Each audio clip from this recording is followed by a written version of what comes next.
मित्रों नमस्कार, मैं हूँ राकेश कुमार। आप देख रहे हैं मताभिमत। अभी बिहार में सबसे ज़्यादा जो चर्चा है वह है जमीन का, भूमि से संबंधित, राजस्व से संबंधित। सर्वे का काम चल रहा है, सर्वे महाअभियान चल रहा है। कर्मी जो है सो हड़ताल पर हैं, अस्त व्यस्त की स्थिति बनी है, ये सारी चीज़ें बनी है। और लेकिन इसी में एक हमेशा चर्चा में आता है और वो है भूअर्जन। देखिए, बिहार में विभिन्न तरह की योजनाएं चल रही हैं, सड़क, रेल, पुल, तमाम तरह की चीज़ें, और उसके लिए ज़मीन चाहिए। ज़मीन के लिए भूअर्जन होता है, सरकार भूअर्जन करती है और उसके बाद जब ज़मीन लिया जाता है तो वो योजना मूर्त रूप लेता है। लेकिन भूअर्जन के मामले में हमेशा शिकायतें आती हैं। एक बड़ी महत्वपूर्ण चीज़ है कि पूर्वी चंपारण में जो भूअर्जन का काम हो रहा है, चूँकि सबसे ज़्यादा योजनाएं अभी पूर्वी चंपारण में चल रही हैं, चाहे वो 4 लेन से जुड़ा हुआ हो, रेलवे से जुड़ा हुआ हो, या अन्य भी जैसे हवाई अड्डा से जुड़ा हुआ हो। और इन सारे चीज़ों के लिए बड़ी मात्रा में ज़मीन का भूअर्जन किया जा रहा है। लेकिन सबसे बड़ी बात यह है कि बहुत आसानी से, बहुत आराम से और बिना किसी विवाद के भूअर्जन का काम यहाँ हो रहा है। और इसीलिए शायद बिहार में अभी टॉप पर जो पूर्वी चंपारण का भूअर्जन विभाग है वो चल रहा है। पदाधिकारी से लेकर कर्मचारी सारे लोग लगातार इस पर काम कर रहे हैं। और इसको लेकर आज मोतिहारी भूअर्जन कार्यालय द्वारा एक पत्र निर्गत किया गया है। इस पत्र का जिक्र करना यहाँ इसलिए ज़रूरी है कि आप जानते हैं कि ज़मीन से जुड़े हुए मामलों पर मैं लगातार बात करता हूँ और लोगों को इसकी जानकारी हो जाएगी तो बाद के भाग दौड़ से उनको मुक्ति मिल जाएगी। चूँकि यह मामला ऐसा है कि जब कोई भूअर्जन किया जाता है तो जब प्रारंभिक अधिघोषणा होती है, उसके बाद जो भी रैयत हैं जिनका ज़मीन पड़ने वाला है उनसे मांगा जाता है आपत्ति, कि अगर कोई आपत्ति हो, कोई बात हो, मतलब जो अधिघोषणा हुई है उसमें कोई गलती हो, कोई त्रुटि हो किसी भी तरह का, तो वो आपत्ति दें और उस आपत्ति के निराकरण के बाद अंतिम अधिघोषणा होती है, अधिसूचना होती है और उसके बाद पेमेंट का कार्रवाई या कागजात का जो अग्रतर कार्रवाई है वो होती है। और इसी को लेकर रक्सौल में जो हवाई अड्डा बनने वाला है उसको लेकर 139 एकड़ ज़मीन का भूअर्जन करना है। इसको लेकर जो अधिसूचना है, प्रारंभिक अधिसूचना, ये हो गई है और उसी के आलोक में ये नियम यह है कि प्रारंभिक अधिसूचना के प्रकाशित होने के 60 दिनों के अंदर में लोगों को अपनी आपत्ति देनी पड़ती है।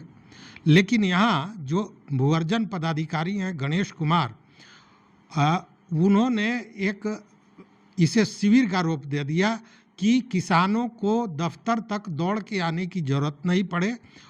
तो जो मोतिहारी के भूअर्जन जिला भूअर्जन पदाधिकारी हैं उन्होंने शिविर का निर्धारण किया है। वहाँ शिविर लगाया जाएगा जो स्थल है वहीं पर, ताकि किसानों को भाग दौड़ नहीं करनी पड़ी। शिविर में वो अपनी आपत्ति दे दें और उसका निराकरण भी वहीं कर दिया जाए, ताकि इस पूरे जो भूअर्जन की प्रक्रिया है इसमें किसी तरह का अतिरिक्त विलंब न हो।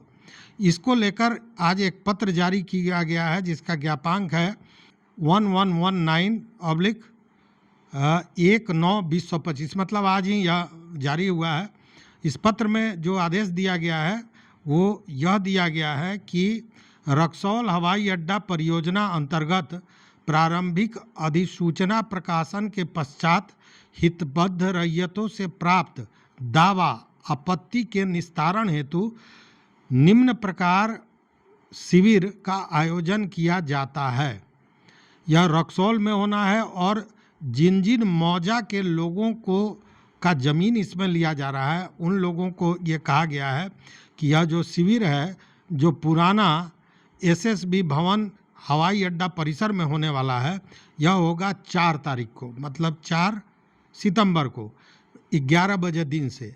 और इसमें भरमही, एकडेया, सिंहपुर, चिकनी, चंदौली और सिसवा के जो रैयत हैं जिनका ज़मीन अधिग्रहण किया जा रहा है, उनको जो प्रारंभिक अधिसूचना है उसमें किसी भी तरह की त्रुटि मिलती है तो वो अपना आपत्ति, अपना दावा वहाँ शिविर में करेंगे कागजातों के साथ, और उसका निस्तारण वहीं किया जाएगा। इसमें बजाबते जो जिला भूअर्जन पदाधिकारी हैं उन्होंने लिखा है कि निर्देश है कि संबंधित अंचलाधिकारी अपने अंचल से संबंध मौजों में रैयतों के बीच उक्त शिविर का प्रचार प्रसार स्थानीय जनप्रतिनिधि के माध्यम से एवं अपने स्तर से भी कराते हुए निर्धारित तिथि को स्वयं एवं संबंधित मौजा के राजस्व कर्मचारी राजस्व कागजातों के साथ शिविर में उपस्थित रहकर प्राप्त आपत्ति का निराकरण निर्धारित शिविर में करना सुनिश्चित करेंगे। कहने का मतलब है कि देखिए, मैं भी कई बार कई जिलों का भूअर्जन से संबंधित न्यूज़ बनाया हूँ जिसमें मैं बताता हूँ कि 8-8, 10-10 वर्षों से लोग घूम रहे हैं लेकिन उनको भुगतान नहीं हो रहा है। भुगतान नहीं होने का भी कुछ टेक्निकल कारण होता है। अब जैसे ये शिविर लगाया जा रहा है तो सारे रैयतों को चाहिए कि 100 समय शिविर में अपना आपत्ति दावा प्रस्तुत कर दें। शिविर में चूँकि सारे पदाधिकारी, अंचलाधिकारी से लेकर राजस्व कर्मचारी तक होंगे, जो भी चीज़ें होंगी उसका निराकरण हो जाएगा और उसके बाद आगे की कार्रवाई शुरू होगी, जिससे जल्द से जल्द 100 समय लोगों का भुगतान किया जा सके और इस योजना को भी आगे बढ़ाया जा सके। तो आप जो हमारे किसान भाई हैं जिनके ज़मीन इस योजना के तहत लिया जा रहा है, उनसे आग्रह है कि 100 समय 4 तारीख को 11 बजे जो ये एसएसबी भवन, पुराना एसएसबी भवन है हवाई अड्डा परिसर में, वहाँ पे जाएं, वहाँ पे शिविर लगेगा और अपनी आपत्ति दावा जो है वहाँ प्रस्तुत करें ताकि यह कार्रवाई आगे बढ़ सके, जिसका सबसे बड़ा लाभ हमारे रैयत भाइयों को ही होना है।